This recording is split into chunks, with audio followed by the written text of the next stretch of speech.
우리 인사하도록 하겠습니다. 주님으로 사랑하고 축복합니다. 네, 주님으로 사랑하고 축복합니다. 네. 또 여러분, 한 주, 그, 바자회 기간, 3주간 이어졌는데, 기도로, 직접 이렇게 헌신하시고, 또 함께 해주셔서 너무나 감사합니다. 그래서, 예년보다 그 좀 많은 물량을 받아왔어요. 그래서, 이 물량을 어떻게 소비할까 했는데, 하나님께서 또 그런, 미랄재단, 복지재단과 또 볼인원이라는 곳을 또 예비하셔서 그곳으로 또 흘러가게 하신 것 같아요.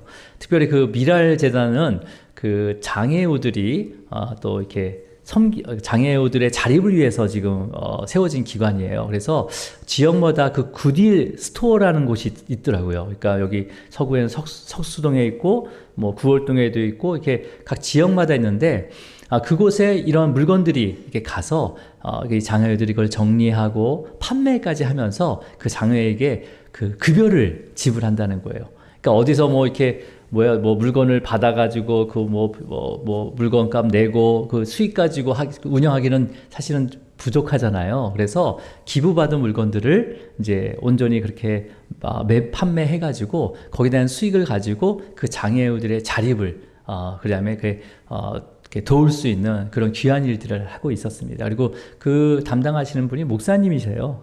또 만나서 대화를 했는데 너무 감사하다고 그래서 한 번도 입어보지 않은 이런 새 제품을 받아서 너무나 감사하다라고 전해주고 이제 지속적으로 우리가 잘 또 연결이 되면 또 주님의 일들을 또 우리가 그를 통해서 또 사랑을 흘러가게 하실 줄 믿습니다. 그리고 또 볼인원도 또 우리가 계획하지 않았지만 하나님께서 또 여러 과정을 통해서 이렇게 연결해 주셨어요. 그래서 또 그곳에 그 고아들, 그러니까 거기에 있는 그 보육원생들에게 또 우리 이것들을 잘 전달할 수 있도록 이렇게 기도해 주시기 바랍니다. 오늘 말씀은 우리 지난 시간 예수님께서 제자들을 포함한 70명의 제자들을 각 동네와 지역으로 또 이리 가운데 어린 양 같이 보내셨고 또 돌아온 제자들이 이제 기뻐하면서 주의 이름을 전할 때마다 귀신들도 항복했다라는 이 기쁜 소식을 전하게 됩니다. 그래서 예수님께서는 제자들에게 귀신들이 항복한 것으로 기뻐하지 말고 너의 이름이 하늘에 기록된 것을 기뻐해라. 기뻐해라. 여기서의 어떤 영광을 받으려고 하지 말고 너의 이름이 하늘에 기록된 것을 기뻐하라 라면서 함께 감사하며 기도를 하게 됩니다. 근데 기도를 한 후에 어떤 율법 교사가 일어나서 예수님께 질문을 해요. 자, 어떤 질문을 하는지, 그 율법 교사가 어떤 질문을 하는지 오늘 10장 25절을 같이 읽도록 하겠습니다. 함께 있습니다. 시작. 어떤 율법 교사가 일어나 예수를 시험하여 이르되 선생님, 내가 무엇을 하여야 영생을 얻으리이까? 자, 지금 율법 교사의 질문은 어떻게 진짜 몰라서 물어보는 건가요? 예수님을 뭐 하기 위해서? 테스트하기 위해서. 시험하려고 지금 내가 무엇을 해야지 영생을 얻을 수 있습니까? 라고 질문하고 있어요. 근데 이 영생을 얻을 수 있는 이 답을 이 율법 교사가 알고 있다는 거예요? 없다는 거예요? 정말 몰라서 물어보는 걸까요? 시험하면서. 우리가 시험을 본다는 것은 이 시험 보는 사람은 그 시험 문제의 답을 알고 있습니까? 없습니까? 시험 문제 내는 사람 있잖아요. 수험 문제를 여러분께 시험 문제를 내요. 그러면 저는 그 문제의 답을 알고 있습니까? 없습니까? 예? 알고 있죠. 알고 있으니까 문제를 내는 거죠. 그러니까 지금 율법교사는 지금 예수님을 시험하려고 지금 질문하는데 선생님, 내가 무엇을 하여 영생을 얻을 수 있습니까? 라는 것은 이 영생 얻을 수 있는 방법을 자기는 저 알고 있다는 거죠. 알고 있다는 거죠. 자, 근데 또 어떤 의미 또 있냐면 지금 방금 예수님의 제자들이 막 동네와 지역을 다니면서 주의 이름을 전하고 그 다음에 귀신들이 항복하는 것 이런 일들이 일어났었잖아요. 그죠? 이런 것들을 그 율법교사도 들었고 또 봤을 수도 있어요. 그죠? 그러면 이런 것들이 영생을 얻는데 또 무슨 도움이 됩니까? 라는 의도도 같이 들어가 있는 거죠. 그죠? 자, 그러면 예수님께서는 율법교사에게 그러면 너가 가르치는 그 율법에 어떻게 하면 영생을 얻을 수 있냐고 기록이 되어 있느냐라고 다시 한번 예수님께서 율법교사에게 질문을 해요. 자, 우리 한번 율법교사가 어떻게 대답하는지 우리 27절 한번 읽어볼까요? 27절 시작. 대답하여 이르되 내 마음을 다하며 목숨을 다하며 힘을 다하며 뜻을 다하여 주 너희 하나님을 사랑하고 또한 내 이웃을 내 자신같이 사랑하라 하였나이다. 자, 율법교사는 기다렸듯이 신명기에 기록된 말씀이죠. 이 십계명과 또 함께 이 십계명에 담겨 있는 모든 그 의미인 자, 뭐예요? 마음을 다하고 목숨을 다해 힘을 다해 뜻을 다해 그 다음에 주 너의 하나님을 사랑하고 또 내 이웃을 어떻게 사랑하라고요? 내 자신같이 사랑하라 라고 말씀하셨습니다. 이것이 영생을 얻는 방법입니다 라고 대답을 하죠. 자, 예수님께서 이 대답을 듣고 자, 어떻게 뭐라고 말씀하는지 28절 가볼까요? 28절 시작. 예수께서 이르시되 내 대답이 옳다. 이를 행하라. 그러면 살리라 하시니. 그러니까 이 율법교사의 그 의도대로 그 답을 하니까 예수님께서도 어떻게 합니까? 그래, 맞아. 네가 말한 게 맞아. 그러면 그렇게 한번 살아봐. 그러면 살아봐. 네. 자, 그러면 뭘 얻을 수 있다고요? 영생을 얻을 수 있다. 영생. 그러니까 율법교사는 대신 기뻐했을 거예요. 그죠? 자신이 알고 있는 것이 답이잖아요. 그죠? 그래서 율법교사는 다시 한번 이제 또 얘기해요. 이제 분위기가 확 올라왔어요. 그래서 예수님께 뭐라고 하냐면, 그러면, 뭐예요? 내 이웃을 내 자신같이 사랑하라고 이것을 행하라고 했으니까, 그러면, 내 이웃이 누굽니까? 라고 두 번째 질문을 하게 됩니다. 그러니까 아마 이 질문도, 내 이웃이라는 것은 뭐예요? 자기와 같은 유대인들. 이런 자들이 내 이웃이라는 것은 당연한 거잖아요. 그 당시에. 그죠? 유대인들이, 내 가족, 친지, 유대인들이, 하나님께 택함을 받은 유대인들이 내 이웃이라는 것을 율법교사는 알고 있었단 말이에요. 자, 그러면 예수님께서는 율법교사의 이 두 번째 질문에 어떤 비유를 드십니까? 여러분이 너무나 잘 아시는 자비를 베푼 선한 사마리아인의 비유를 들게 됩니다. 여러분 잘 알고 있지만, 이제 요약하면 뭐냐면, 예수님께서 이렇게 비유를 하세요. 예루살렘에서 여리고로 내려가던 어떤 사람이 강도를 만났다고 얘기합니다.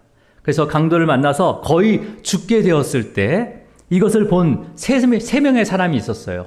강도를 맞아 거의 죽어가고 있는 사람을 본 사람이 있었는데 누구였습니까? 3명? 첫 번째 제사장, 두 번째 레위인, 또 세 번째 사마리아인. 어떤 사마리아인? 이름도 없어요. 이 사마리아인들이 그 강도를 만나서 죽게 된 자를 만나게 되죠. 자, 그러면 제사장은 어떻게 합니까? 그 강도 만나서 죽어가는 사람은 어떻게 해요? 그냥 패스, 지나가요. 레위인들도 보고 어떻게 해요? 지나가요? 돌봐줘요? 지나갑니다. 예. 근데 마지막 세 번째, 여행 중이던 어떤 사마리아 사람이 강도를 이렇게 만나서 죽어가는 것을 보고 가까이 가서 어떻게 합니까? 죽은 걸 확인만 해요? 가까이 가서 자기가 가지고 있는 기름과 포도주로 부어서 상처를 싸매주고, 그 다음에 자기가 타고 온 이 짐승, 낙이죠. 낙 위에 태워서 주막까지, 그 당시에 주막이 이제 여관까지 데려가서 직접 돌보다가 그 주인에게 데나리온 2를 주고 완전히 회복될 때까지 돌보아 달라고 부탁을 합니다. 그리고 나서 만약 비용이 더 든다면 내가 돌아오는 길에, 여행을 마치고 돌아오는 길에 추가로 돈을 지불하겠다라고 이 비유를 예수님께서 드십니다. 예수님은 이 비유를 드신 다음에 율법 교사에게 다시 질문을 해요. 다시. 자, 우리 누가복음 10장 36절인데요. 자, 우리 함께 있습니다. 36절 시작. 내 생각에는 이 세 사람 중에 누가 강도 만난 자의 이웃이 되겠느냐. 자, 우리 무슨 질문을 합니까? 야, 너 율법 교사야. 너 생각에 지금 이 비유를 내가 얘기했잖아. 이 비유 중에서 누가 강도 만난 자의 이웃이 되겠느냐라고 질문을 하게 됩니다. 자, 그러면 율법교사가 뭐라고 대답했을까요? 자, 우리 오늘 본문절 37절입니다. 37절 시작. 이르되 자비를 베푼 자니이다. 예수께서 이르시되 가서 너도 이와 같이 하라 하시니라. 자, 율법교사가 뭐라고 대답했어요? 자비를 베푸는 자가 그 강도를 만난 자의 이웃이 되지 않겠습니까? 라고 대답을 합니다. 그러니까 예수님께서 율법교사에게 뭐라고 합니까? 너도 이와 같이 하라라고 얘기해요. 이와 같이 하라. 자, 그러면 예수님 이 선한 사마리아, 이 자비를 베푼 이 사마리아 사람의 이 비유를 통해서 예수님께서는 뭘 강조하고 있는 거죠? 뭘 강조했을까요? 자비를 베푼 이 사마리아인을 칭찬하는 겁니까? 아니면 예수님께서 너의 이웃이 누구인가를 한번 잘 생각을 해봐라 라는 질문입니까? 어떤 질문인 것 같아요? 지금 누가 내 이웃이냐? 내 이웃은 누구냐라고 지금 계속 질문하고 있는 거죠, 지금. 그죠? 이 율법교사에게. 왜냐하면 하나님의 율법, 뭐예요? 이웃을 자신같이 사랑하라. 이 율법을 지키는 자가, 행하는 자가 뭘 얻는다고 했습니까? 영생. 그러면 그 이웃이 누군지를 알아야 되는 거잖아요. 그죠? 영생을 얻으려면. 근데 여러분, 율법교사는 이 모든 질문에 의도가 있어요. 자, 우리 29절 한번 볼까요? 29절 시작. 그 사람이 자기를 옳게 보이려고 예수께 여짜오되 그러면 내 이웃이 누구니까? 자, 그러면 이 율법교사는 영생에 관심이 있는 거예요? 자기를 옳게 보이기 위한 관심이 더 많은 거예요? 그렇죠. 자기가 얼마나 옳게 사는지, 영생보다는 옳게 나를 드러내기 위한 그런 의도가 더 많이 있다는 거죠. 그럴 때 여러분, 그러면서 내 이웃이 누구입니까? 라고 물어보는 거죠. 그러니까 여러분, 율법교사가 생각하는 이웃의 개념은 어떤 개념일까요? 여러분은 여러분의 이웃의 개념을 어떻게 보고 있습니까? 내 편에서 이웃이라는 것을 보고 있습니까? 이웃을 판단하고 있습니까? 범위를 정하고 있습니까? 아니면 상대방에서 나를 이웃으로 생각하는지를 생각하고 있습니까? 주로. 예? 그냥 솔직히 얘기해 보세요. 그래, 감사합니다. 내 편 아니면 이웃이에요? 아니에요? 아니라고. 아무리 가까이 살아도 이웃이 될 수 없는 거예요. 나에게 친절하게 해주고 또 나에게 무슨 도움이 돼야지만이 이웃이라는 거죠. 우리 혜인이 우리 고등학교 2학년인데 어떤 친구가 진짜 친구야? 그렇지. 힘들 때 누굴 도와줘? 옆에 친구 도와주는 게 아니라 나를 도와줘야지 진짜 친구라고 생각하잖아요. 그죠? 그런 것처럼 그러니까 이웃의 개념, 율법교사가 생각하는 건 이웃의 개념은 나를 중심으로, 나와 관련된 내 주변의 우호적인 사람이나 나와 뜻을 같이 하는 사람들이 나의 이웃이라고 생각했어요. 지금도 마찬가지죠. 하지만 예수님은 이웃을 보는 관점을 완전히 바꿔버리시는 거죠. 어떻게 바꿉니까? 지금 뭐라고 말씀하셨어요? 강도를 만난 사람 편에서 누가 이웃이 되겠느냐라는 거예요. 강도를 만난 사람 중에서 누가 이웃이 되겠냐는 거죠. 근데 여러분, 이 이웃이 어떤 자입니까? 아까 율법교사는 자비를 베푼 사람, 이 선한 사람이 이웃이죠 라고 얘기했잖아요. 그죠? 그쵸? 이 본문에서 자비를 베푼 선한 사마리안이 이웃이죠 라고 했잖아요. 그러면 이 율법교사는 이 선한 사마리안, 자비를 베푼 사마리안을 이웃으로 생각할까요? 생각하지 않을까요? 유대인이니까 사마리아 사람을 좋아해요? 안 좋아해요? 그쵸? 그러면 그러니까 자기는 이 선한 사람이 이웃이 될 수 없지만 그 강도에게는 이 선한 사마리아 사람이 뭐가 될 수 있는 거예요? 그치, 이웃이 될 수 있는 거죠. 이웃이 될 수 있는 거죠. 그러니까 예수님께서 말씀하신 이웃의 개념은요, 구원이 필요한 사람 입장에서 누구를 이웃으로 여기겠냐는 거예요. 그걸 물어보시는 거죠. 여러분, 그리스도인들에게 이웃은 누구일까요? 전도 대상만 이웃이 아니라는 거죠. 내 옆에 있는 사람, 물론 이웃이죠. 그리고 여러분, 성경적인 이웃은 뭐예요? 이웃을, 뭐예요? 하나님의 그 사랑을 뭘로 확인한다는 거예요? 이웃을 자기같이 사랑하는 자. 그죠? 자, 그러면 그 이웃이 누구냐는 거예요. 내 개념에서 내가 좀 잘 친해지고 싶은 사람, 아니면 나와 좀 코드가 맞는 사람, 이런 사람이 이웃이 아니라는 거죠. 그가 어떤 사람이든 어떤 죄인이든 도움이 필요한 모든 사람들이 나의 이웃이 돼야 된다는 거죠. 즉 구원이 필요한 모든 사람들이 나의 이웃이 된다는 거예요. 그러니까 그리고 구원의 길로 인도하는 사람이 진짜 이웃이라는 거죠. 그 이웃을 자신같이 사랑하는 것. 이것이 바로 하나님을 사랑하는 증거가 된다는 거예요.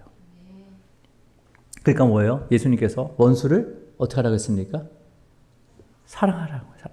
어떻게 이웃같이 사랑하라. 자기 몸을 사랑하는 것처럼 그 이웃을 사랑하라. 그 원수를 사랑하라는 거죠. 그러니까 뭐예요? 이런 자가 정말 하나님을 사랑하는 자이고 영생을 얻은 자다라고 지금 말씀하고 계시는 거죠. 자, 여러분, 오늘 본문에서 강도를 만난 사람이 거의 죽게 되었다라고 번역되어 있지만 원어적 의미는요, 누가 봐도 죽을 수밖에 없는 자예요. 그러니까 뭘 응급처치를 하더라도 살 가능성이 있다는 거예요, 없다는 거예요? 없는 자예요, 없는 자. 그래서 강도를 만나 죽게 된 이 사람을 제사장들이나 레인들이 볼 때는 이거는 어떤 자로 여길 수 있습니까? 하나님의 저주를 받아서 죽게 된 사람, 바로 부정한 자로 볼 수밖에 없는 거죠. 피를 흘리고 지금 죽어가고 있으니까, 강도를 만나서. 그러니까 성전의 일을 성전에 그 관련된 거룩한 일을 감당하는 제사장들 입장에서, 레위 입장에서 이 강도를 만나 죽게 된 이 사람은요, 율법적으로 자신들이 도와줄 수 있는 사람입니까? 그 율법 범위 밖에 있는 사람입니까? 강도 맞아 죽어가는 사람은 내가 도울 수 있는 율법상 도울 수 있는 사람이 아닌 거예요. 부정한 자이기 때문에. 반면 여러분, 강도를 만나 죽어가고 있는 사람 입장에서는 나를 도와주는, 나를 살리는 사람이 제사장이든 레인이든 사마리안이든 어떤 죄인이든 상관이 있어요, 없어요? 없어요. 그가 누구든 자기를 구원해주고 나를 도와주는 사람이 바로 이웃이라는 거죠. 이웃이라는 거죠. 그래서 예수께서는 누가 강도 만난 자의 이웃이 되겠느냐라는 거예요. 율법교사는 당연히 자비를 베푼 사람이 이웃이죠 라고 당연한 얘기를 한 거예요. 근데 너도 그렇게 하라는 거죠. 근데 그렇게 할 수가 없는 거예요. 네?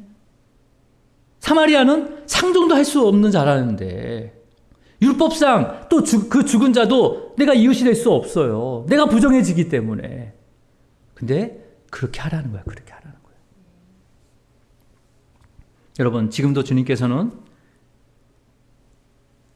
도움이 필요한 그 모든 사람, 즉 구원이 필요한 사람이 어떤 사람이든 어떤 죄인이든 너의 이웃이다 라고 말씀하고 계십니다. 너의 이웃이다.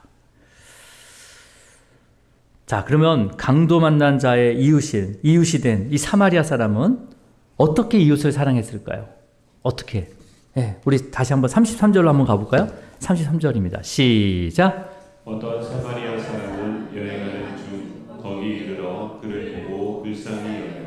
자, 제사장과 레위인들은요, 이 강도 만난 사람을 보고 그냥 다 지나쳐 갔어요. 그냥 무시하고 다 갔어요. 근데 이 어떤 사마리아인은 강도를 딱 그 강도 만난 사람, 거의 죽게 된 사람을 보고 어떻게 합니까? 마음 가운데 무슨 마음이 있는 거예요? 네, 불쌍히 여겼다라고 되어 있어요. 불쌍히 여겼다. 그러니까 이웃을 사랑하는 첫 번째 단계가 뭐예요? 네. 어떻게 불쌍히 여겼대요? 그냥 불쌍히 여긴 게 아니라 그를 보고 불쌍히 여겼대요. 보는 거예요. 보는 거. 우리가 우리가 사람을 이렇게 본다. 물론 나 보고 있어요. 이렇게 얘기할 수 있죠. 근데 여기서 본다는 것은 그냥 지나치듯 아니면 구경하듯 보는 것이 아니라 그가 어떤 형편인지 어떤 상황인지 내 입장이 아닌 그 사람의 입장에서 자세히 살펴보는 것을 얘기합니다. 그렇잖아요. 우리가 건성성 보고 판단하고 그냥 정지할 수도 있잖아요. 야, 이 사람은 내 이웃이 될 수 없어. 만나면 피곤할 것 같아. 이런 마음이 있을 수 있어요, 없어요? 딱 몇 마디 나눠보고 이 사람 지금 말을 좀 세게 하네. 응? 말을 막 가리지 않고 하네. 분위기 파악 못하네.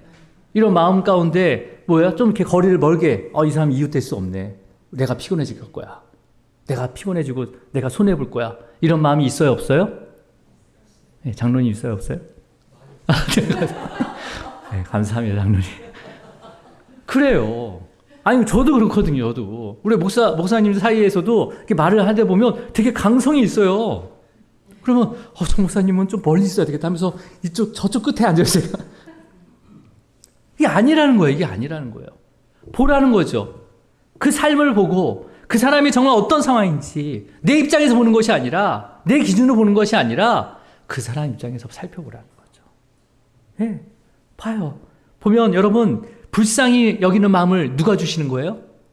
이건 내가 갖고 있는 게 아니더라고요. 하나님께서 부어주시는 거예요. 하나님께서. 예.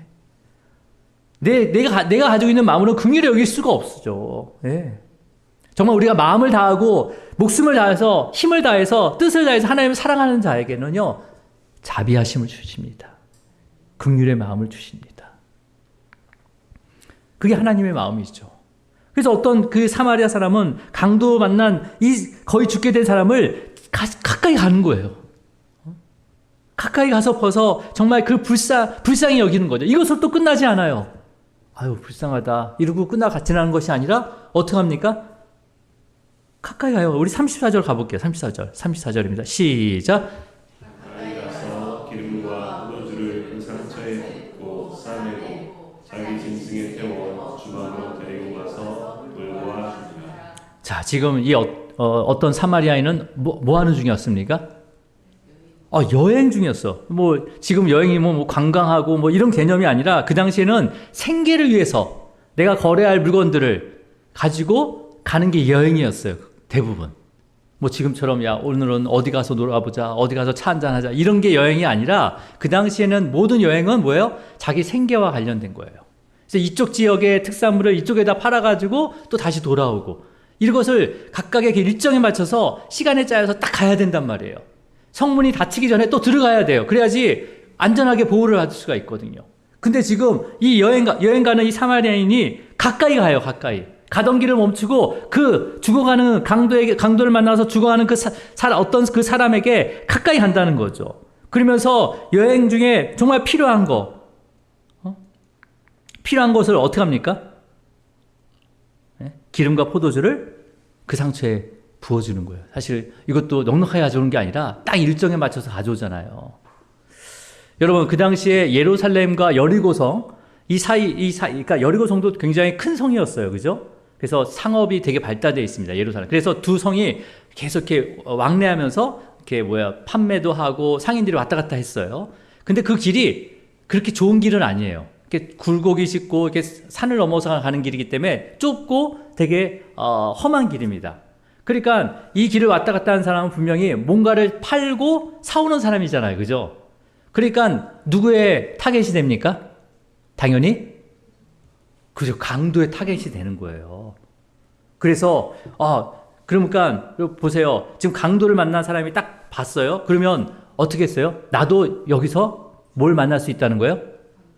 강도를 만날 수 확률이 높다는 거죠. 그죠? 예. 네. 그러니까 빨리 지나가야 되는 거죠. 어떻게 해요? 빨리 지나가야 되는 거예요. 예. 네. 근데 여러분, 그런 상황 속에서 이 강도 만난 자를 보았을 때 그냥 피하지 않고 지나치지 않고 불쌍히 여기면서 그에게 가까이 갔다는 거예요. 그래서 자기가 소중히 여기는 기름과 포도주를 상처에 부어서 치유했다는 거죠. 응급처치를 했다는 거예요. 또 거기서 끝나지 않고 자기 짐승 나귀에다 그 사람을 태우고 자기는 종처럼 그 사람을 안내해가지고 여관으로 데려가서 돌봐요. 잠시 돌본 다음에 너무 이제 이 돌봄이 아직 돌봄이 끝나지 않으니까 주인에게 돈을 더 주고 더 돌봐줘라. 그리고 만약에 그 비용이 더 필요하다면 내가 돌아오는 길에 지불하겠다라고 약속을 하고 떠나게 됩니다. 여기까지가 예수님의 비유죠. 여러분, 이 강도 만나서 죽기 전에 있었던 사람이 자신에게 도움을 주고 자기를 죽음에서 구원해준 이 이름도 모르는 이 사마리아 사람을 어떻게 여길까요? 어떤 자로 여기겠어요? 원수로 여기겠습니까? 이웃으로 여기겠습니까?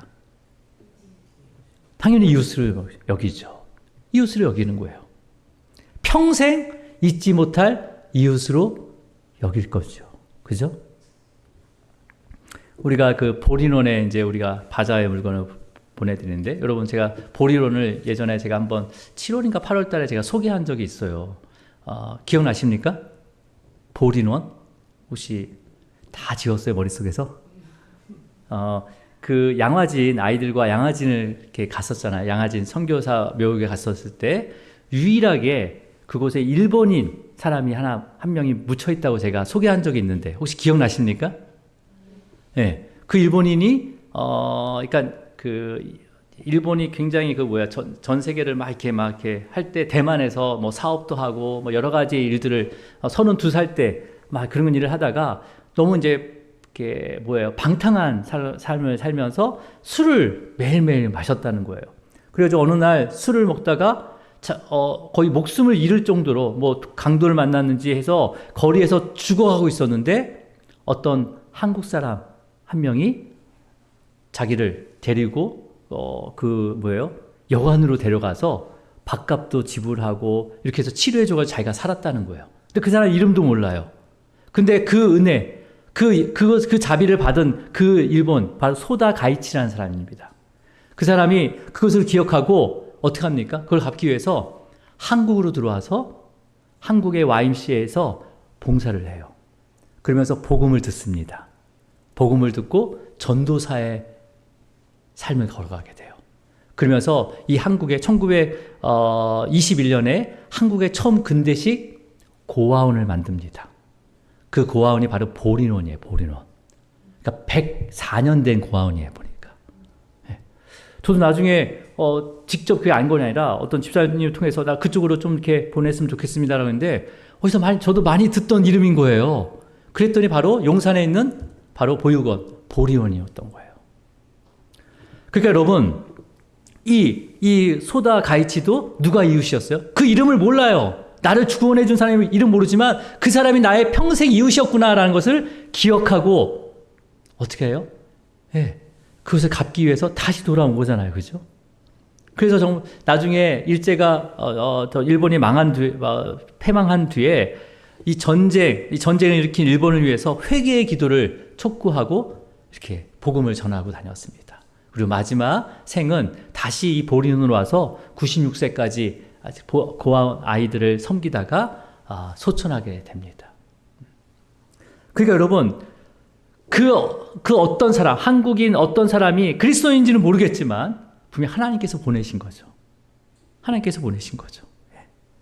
오늘 이 사마리아 사람, 자비를 베푼 사마리아 사람이 하나님을 정말 신실하게 믿는지 알지는 없지만 분명 하나님께서 보내신 자입니다. 그죠? 비유를 얘기를 하셨지만. 그러니까 여러분, 예수님께서는 이웃의 관점을 어떻게 합니까? 완전히 바꿔놓으신 거예요. 완전히 바꿔놓으신 거죠. 우리 다시 한번 질문하겠습니다. 여러분의 이웃은 누구입니까? 여러분의 이웃은 누구예요? 내가 이웃의 범위를 정하는 것이 아니라 정말 구원이 필요한 모든 영혼들의 이웃이 되어주시기를 축복합니다. 네. 또 주님께서 구원이 필요한 많은 영혼들을 또 저와 여러분에게 붙여주시기도 하고 교회로 인도해 주시는데, 그 사람의 또 이웃이 되어주시길 바랍니다. 그냥 지나가지 말라는 거죠. 그냥 무시하지 말라는 거죠. 여러분, 물론 이제 여기서 말하는 강도라고 했지만 이 강도는 뭐냐면 약탈자, 모든 것을 빼앗아가는 사탄과 마귀를 얘기하고 상징하는 거죠. 그럼 지금도 아직도 이 사탄과 마귀라는 이 강도에게 영혼이 사로잡혀서 일어설 수 없을 정도로 죽어가는 그 이웃들이 있을까요? 없을까요? 예, 많이 있습니다. 많이 있습니다. 그러니까 그들을 우리가 살펴보고 긍휼함을 가지고 가까이 가서 또 우리가 가지고 있는 것을 통해서 또 최선을 다해서 섬기시기 바랍니다. 또 그 이웃을 정말 내가 그 자기 짐승에 태워서 여관으로 인도한 것처럼 정말 낮은 자리에서 섬기면서 그 사람이 완전히 회복될 수 있도록 또 구원에 이르도록 끝까지 인도하는 것이 마음과 뜻을 다해 하나님을 사랑하는 것처럼 이웃을 사랑하는 것이다 라고 주님께서는 말씀하고 계십니다. 그러니까 절대 포기하지 않는 거죠. 그죠? 이 선한 자비를 베푼 사마리안이 포기하지 않고 끝까지 그 강도 만난 자를 어떻게 합니까? 섬기고 지금 살게 하는 거죠. 살게 하는 거죠. 네. 자, 오늘 본문절 37절 읽고 말씀을 마치도록 하겠습니다. 37절입니다. 시작. 이르되 자비를 베푼 자니이다. 예수께서 이르시되 가서 너도 이와 같이 하라 하시니라. 예. 이 말씀 우리에게도 주시는 말씀입니다. 그죠? 주님께서 먼저 우리의 참 이웃이 되어 주셨습니다. 여러분, 우리는 정말 이미 허물과 죄로 죽은 자예요. 그냥 죄로 인해서 멸망받아 죽어 마땅한 인생이지만 주님께서 우리를 보고 그냥 보고만 계신 게 아니라 긍휼히 여기셨습니다. 그리고 우리와 똑같은 모습으로 아주 가까이 찾아오셨어요. 맞죠? 우리와 똑같은 모습으로 가까이 찾아오셨어요. 그리고 우리의 모든 상처를 기름과 포도주로 부어서 싸매주시고 완전하게 치유될 때까지 모든 그 비용을 생명으로 지불하셨습니다. 그분이 바로 예수 그리스도예요. 우리의 진정한 이웃이 누구예요? 바로 예수 그리스도십니다. 이 이웃을 소개해야죠. 주님께서 야, 누가 내 이웃이냐? 그 이웃에게 누구를 소개해요? 예수님을 소개해야 되죠. 누구를 통해서요? 저와 여러분을 통해서 또 교회를 통해서 정말 참된 이웃이 예수님이다라는 것을 전하시기를 주님으로 축원합니다. 기도하겠습니다. 주님 아버지,